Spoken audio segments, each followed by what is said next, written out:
Bonsoir à tous, bienvenue dans notre émission La Réunion Léla. On espère que vous allez bien et que nous allons vous mettre à la page puisque nous allons parler livres dans Cosmo Réunionnais.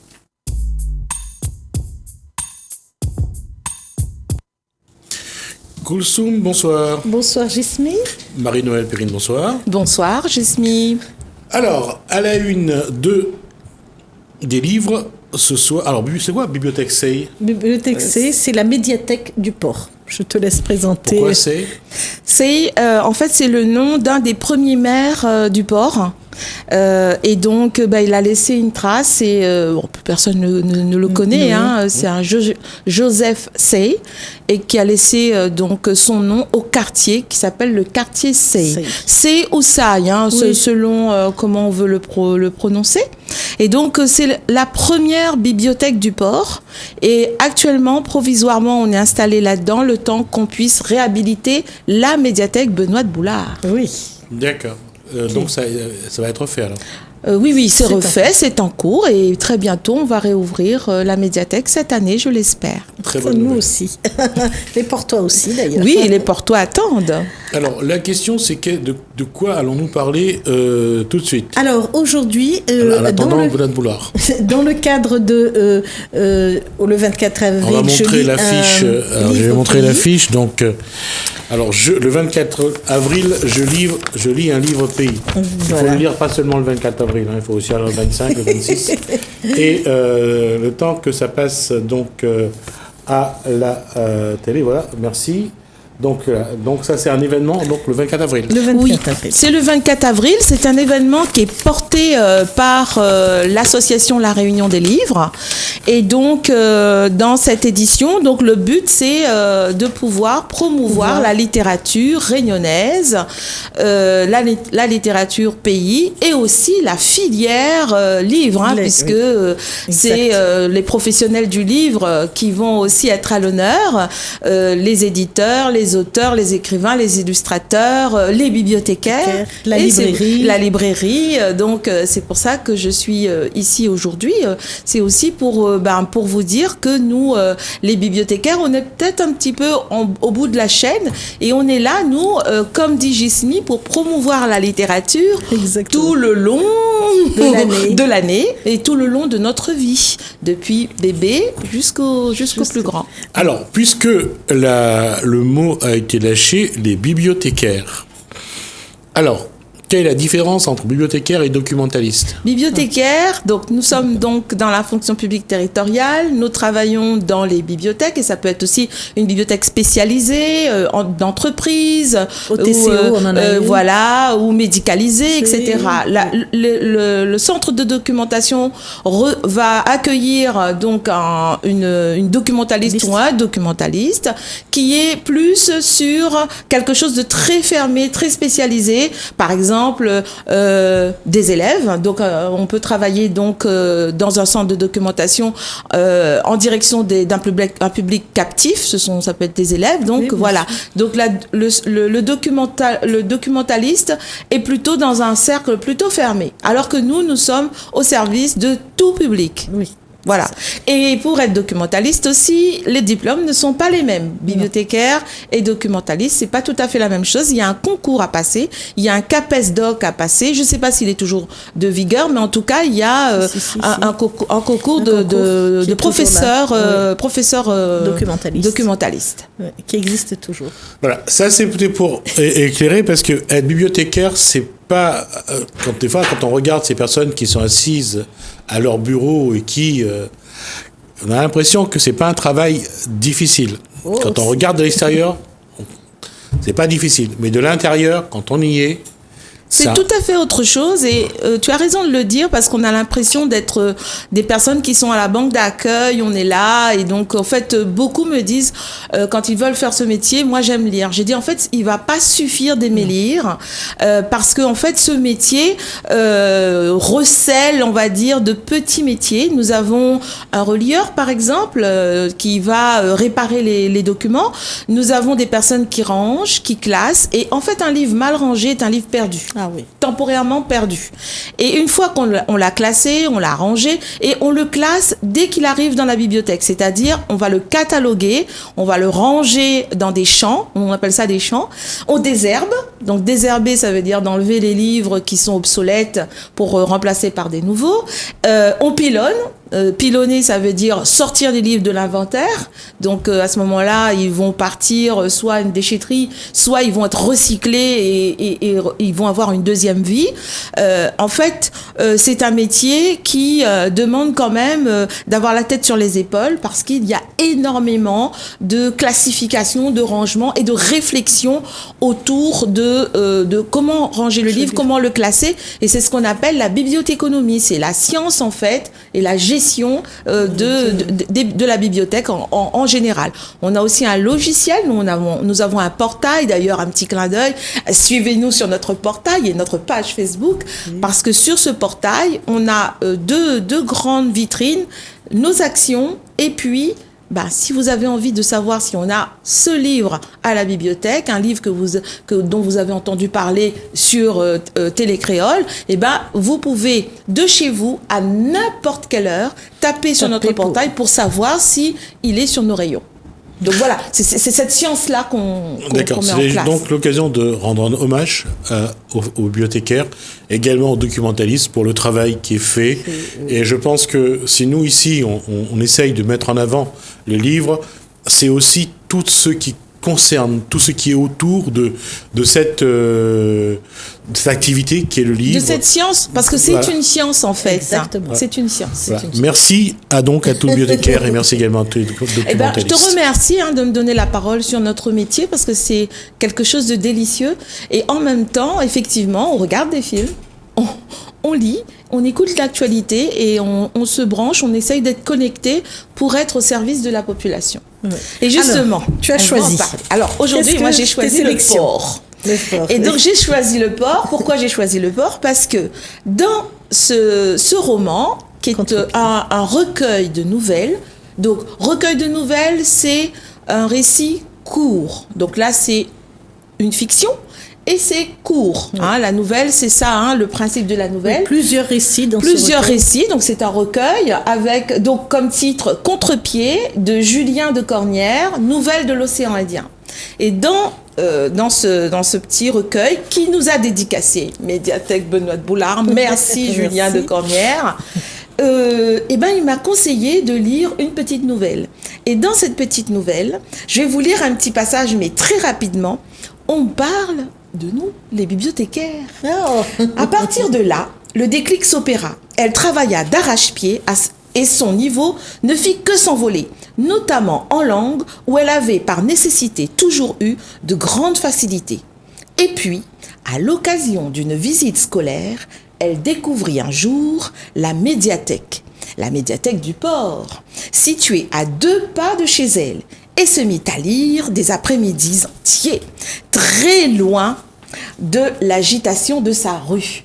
Et donc là, de la gare routière au port. Oui, tout à fait. Là, on est embarqué par la vie d'une petite jeune fille qui a quitté son île, donc les Grandes Comores, qui est passée par Mayotte et qui a atterri à La Réunion pour faire ses études et qui va devenir une attachée culturelle.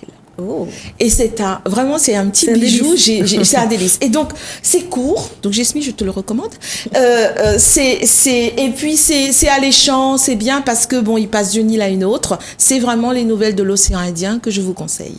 Oh, merci. Et puis oreilles dedans, j'ai choisi un carnet de voyage. On peut lever un petit peu le livre. Voilà. J'ai choisi un carnet de voyage. Un carnet de voyage qui nous emmène, en fait, dans la rivière des Galets, dans le port, sur son quai, dans les îlets, qui est-ce qui l'illustre ? Et donc, c'est un travail qui a été fait par Emmanuel Prost, donc, qui, dans le cadre d'une résidence. Et donc, c'était dans le cadre d'une biennale. Et voilà, il était en résidence à Dodane. Et donc, il nous a fait un petit bijou aussi, donc avec de l'aquarelle. Moi, j'adore les carnets de voyage. Oui. Et on y apprend beaucoup de choses, en fait. Parce que là aussi, lecture facile, c'est court, et puis ça peut donner envie de dessiner, ça peut donner envie d'écrire des poèmes. Et puis les images parlent d'eux-mêmes aussi, transmettent des messages.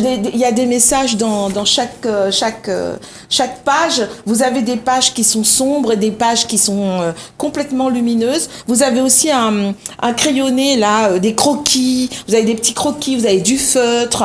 Donc il y a beaucoup de choses comme ça. Ce qui intéresse Marie-Noëlle Perrine, c'est le fait de se dire qu'elle voit un petit peu le travail, parce que comme le crayonné, c'est pas fini, on a l'impression de participer un petit peu à la création de... Tout à fait. En fait, la question du carnet de voyage, c'est saisir l'instant. C'est ça. Hein? Et donc, quand on saisit cet instant, quelquefois, on n'a pas tout à fait fini. Hein. Pour un illustrateur, on n'a pas tout à fait fini. Alors, on pose ça, on pose ce geste. Et d'ailleurs, vous le voyez, hein, quelquefois, vous voyez là, ici, on peut le laisser comme ça. Et du coup, ça laisse le... Vous allez y mettre ce que vous avez envie. Hein. Ça vous l'esprit laisse, voyage. Votre imaginaire se met tout de suite en branle. Donc moi, j'ai choisi en fait ces deux ouvrages parce que ça parle du port. J'adore cette ville. J'adore maintenant de m'être installée dans cette ville et parce que c'est une ville assez lumineuse. Et on y vit bien. On y vit bien. Et puis il y a la mer. Et il en parle très souvent. Il y a la mer et il y a la rivière. Oui. Il y a la rivière des Galets. Oui. Cette rivière qui nous emmène sur notre îlet de marronnage. Mm-hmm. Et je trouve que vraiment, c'est vrai que lorsqu'on remonte la rivière des Galets, on remonte, c'est vraiment d'aller au marron. Enfin, pour moi, c'est aller marron, aller cachette. Et c'est plein de rabicoins. Donc, je ne sais pas si vous avez fait la rivière, mais en tout cas, jusqu'à Cayenne, c'est juste magnifique. Je l'ai fait en hélicoptère, moi. C'est juste magnifique. Et je pense que c'était un lieu qui a beaucoup inspiré aussi. Et je pense que nos ancêtres, les marrons, devaient être aussi des poètes. Oui. C'est sûr, ils devaient être sensibles. Il devait y avoir des peintres, il devait y avoir...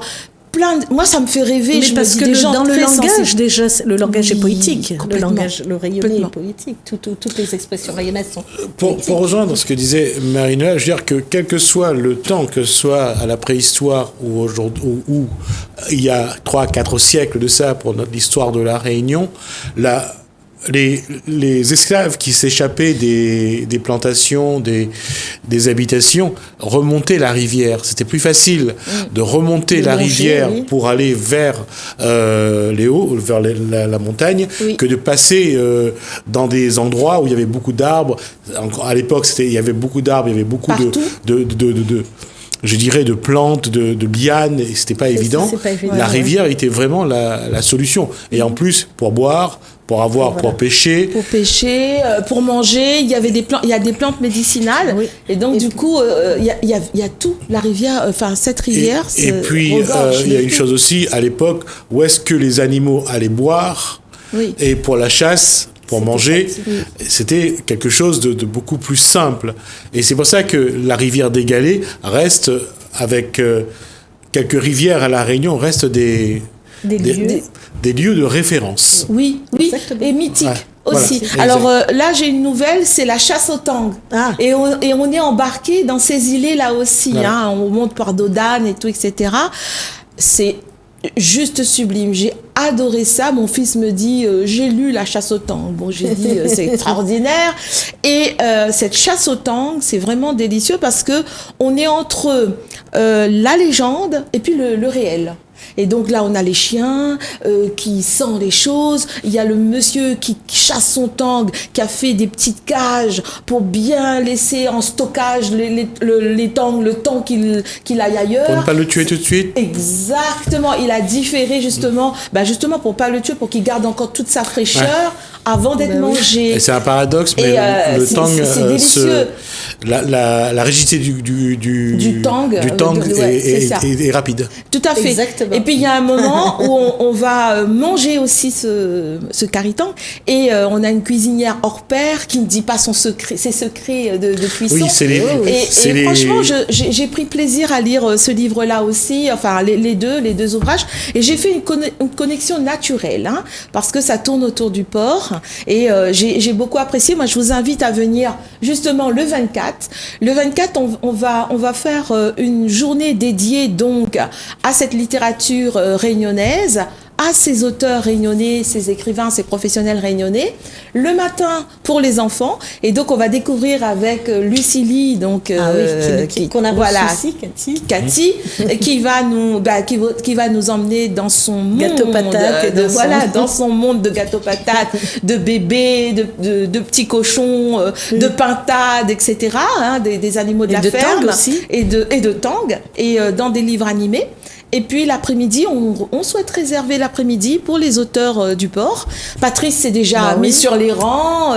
Et puis j'aimerais bien voir. Je lance un appel pour Julien de Cornières. J'aimerais bien l'inviter à la médiathèque Juste préciser que Patrice, c'est Patrice Tretard. Oui, Patrice Tretard, tout à fait. Non, parce que vous l'avez dit Patrice. Mais oui, on a l'habitude de Patrice. Donc, je préfère préciser, c'est Patrice Tretard. Oui, et c'est le capitaine Demo. Oui. Donc, on aimerait l'accueillir parce que c'est son dernier livre, c'est le capitaine Demo. Sur cette journée-là, est-ce qu'on aura droit justement à ce curry tang que tu vas préparer? J'aimerais tellement. Avec la crise Covid, on sait plus quoi faire avec la crise. Mais en fait, nous, on va vous faire une invitation à déguster nos textes. Voilà. Quoi? À déguster. Ça va être un goûter littéraire. C'est un goûter littéraire. Voilà. C'est un goût à moi. Oui. Goûte mon livre. Goûte un peu les mots. C'est vraiment goûter les mots. Ouais. Je trouve que c'est bien. Je mangerai les pages où on parle de la roussade de patates. Oui, gâteau patate ou gâteau de riz, etc. Voilà. Alors, moi, je vais enchaîner. Alors, on n'est pas du tout dans les gâteaux. Alors, je vais enchaîner avec Edith Wong Wing Kam. Alors, Wong I Kam. Ouais, difficile hein, pour moi. Wong I Kam. Ouais. Donc, une enseignante qui a écrit J'ai tellement cherché ton ombre. C'est l'histoire d'un fils qui, en fait, tombe dans la délinquance, ne se retrouve pas du tout, parce que son père est décédé et il connaît peu de choses sur ce père. Il ne connaît pas son père, ou il le connaît à peine, une image, une photo et tout.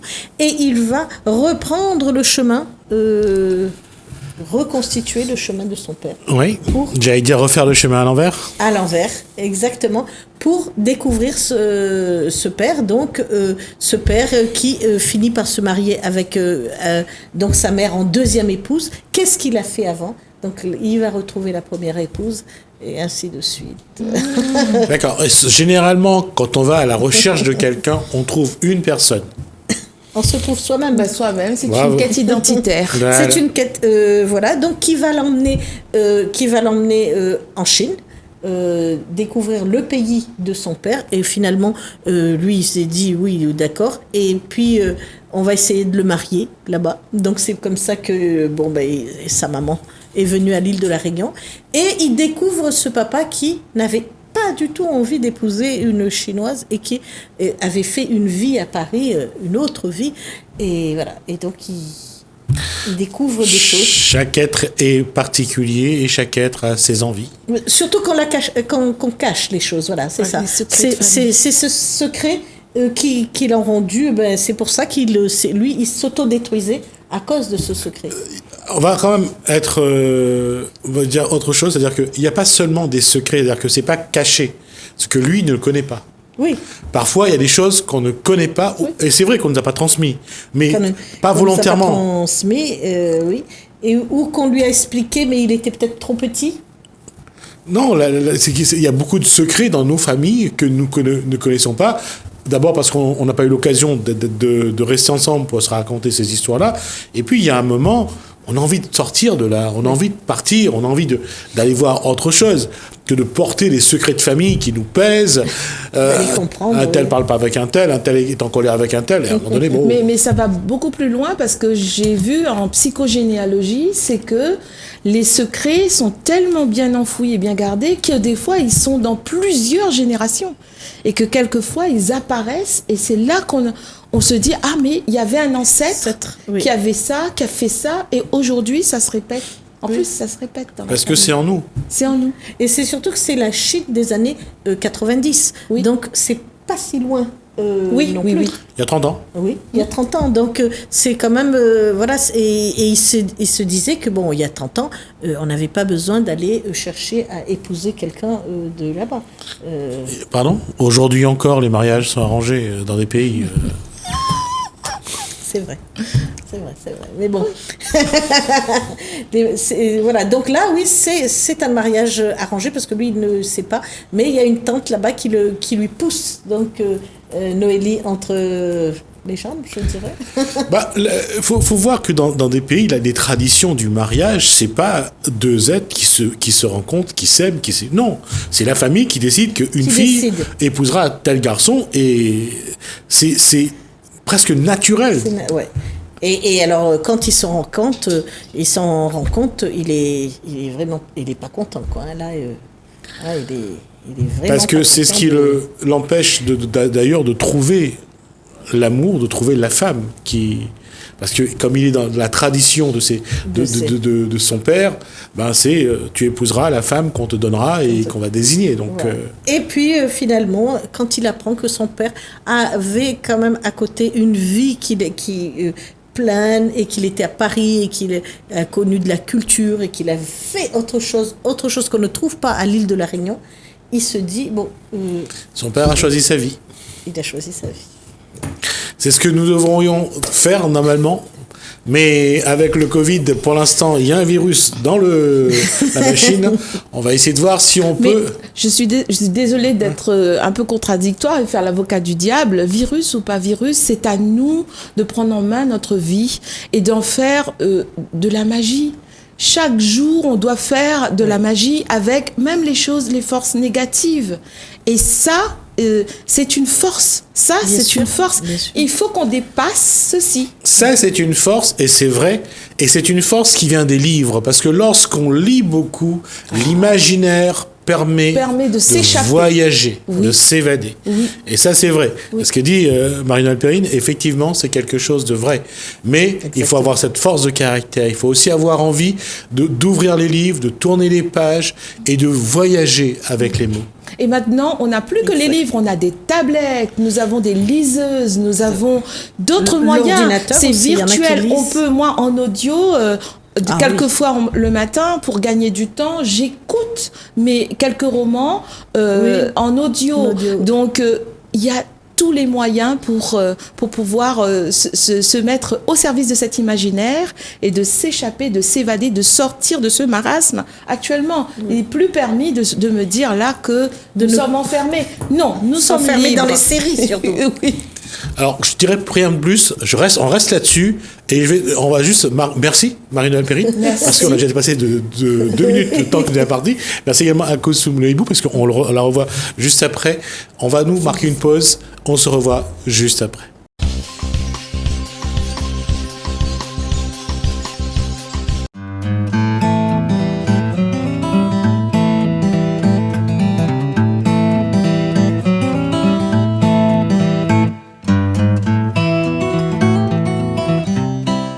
En quelle année Harold puis tu marié 92.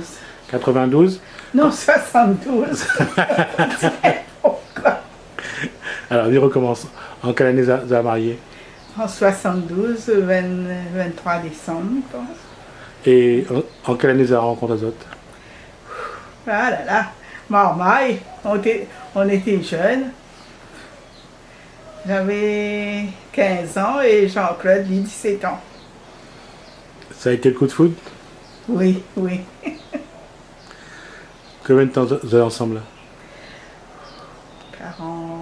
49 ans. Donc l'année prochaine, vous avez 50 ans alors? Oui. Ça va... J'ai une grande fête? Jean-Claude, il me fait, mais moi, je ne veux même pas faire, moi.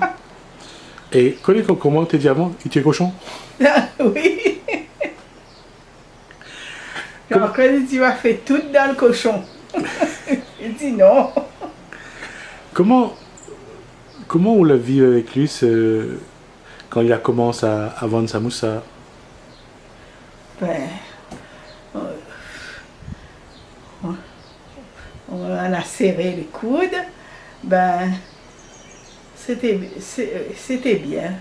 Au début, c'était bien, même jusqu'à maintenant. Mais on faisait que des samoussas, des piments farcis, des croquettes de poulet, mais les autres choses, on ne faisait pas.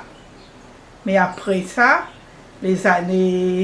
au cours des années, on a appris à faire des autres trucs, les farcis, les croquettes poulet, les beignets choux, beaucoup de choses encore, des bonbons. C'est une question que vous m'avez posée. Combien de marmailles on en a? 4 marmailles. Alors, comment, à l'époque, vous gérez 4 marmailles, ou vous faisiez les beignets, ou aider votre mari dans son petite entreprise?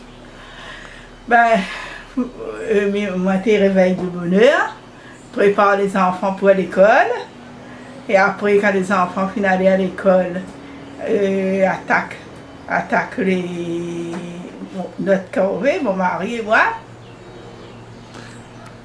Mais mon mari travaillait à la boulangerie, hein, avant. Il a fait 20 ans à la boulangerie. Et quand il sortait de la boulangerie, c'est là qu'il faisait les samoussas? Oui. Et comment vous organisez pour donner un coup de main? Ben, quand les enfants finaient à l'école, je faisais mon ménage, mais après on attaque le travail, là, les bonbons. Quoi vous savez déjà faire et quoi vous l'avez appris à faire? Ben, tout mon mari l'a appris à moi à faire. Quand il faisait les samoussas, tout ça, me regardait. Les enfants étaient partis à l'école. Mais après, on faisait la farce, on faisait la pâte, on remplissait les samoussas, les piments farcis. Est-ce que vous allez vendre aussi? Vendre, c'est Fabiola et mon mari. Le soir, Fabiola, on sortait d'école et mon mari vendait. Les gens venaient ici un petit peu et mon mari faisait la vente sur le chemin, le bus, le 4L là, sur 4L avant. Mais on travaillait comme ça. Comment ça a évolué? Comment on l'a vu évoluer justement la façon de travailler de votre mari, l'entreprise et vous-même?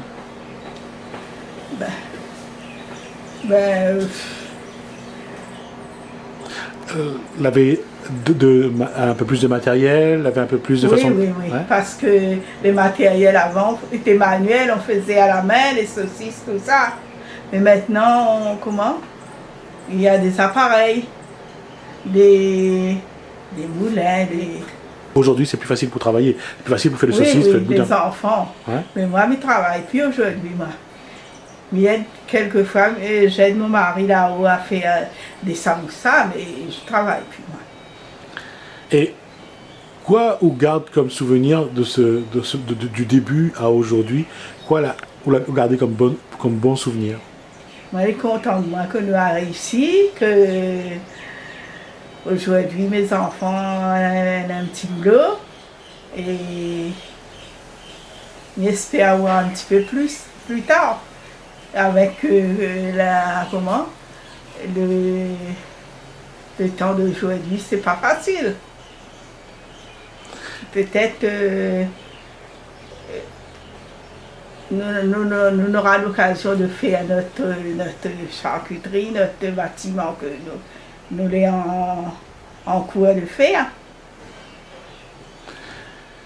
Aujourd'hui, on trouve que même si les méthodes de travail ont changé, le saucisse, le boucané, le zandouille, le bon samoussa, il est toujours aussi bon qu'avant?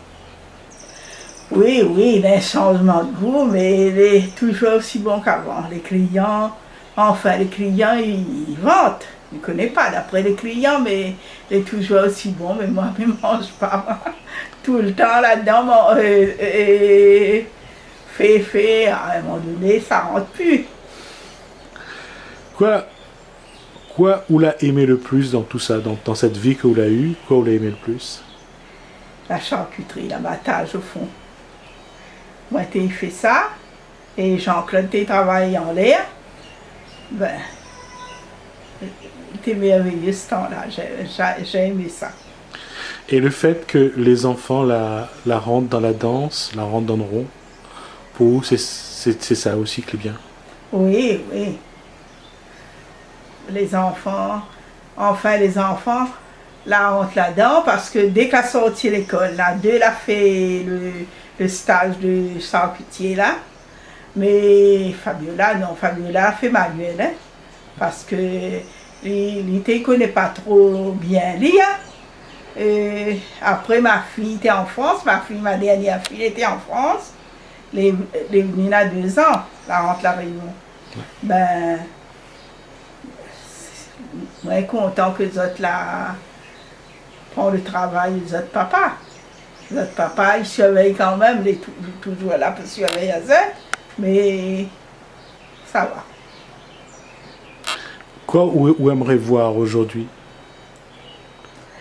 Ben, le travail évoluer, et puis avoir un bon charcuterie dans les normes et des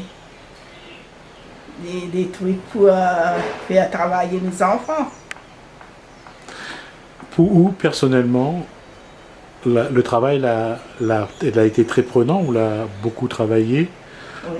Aujourd'hui, quoi vous aimeriez pouvoir faire pour vous? Mais aujourd'hui, moi, je ne gagne plus fait grand-chose, sauf le ménage, mais moi, je suis malade. Moi, comment là, à 5 ans, moi, je gagne le diabète, fort diabète. Alors, je ne peux plus faire grand-chose. Mais malgré tout, on n'a pas encore un rêve. Votre rêve, c'est que Marmaille y arrive à développer la charcuterie. Oui, oui, oui. Et comment, aujourd'hui, vous aimeriez accompagner les autres?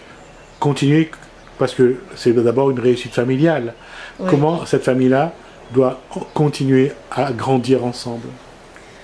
Ben, main dans la main, avoir l'entente et...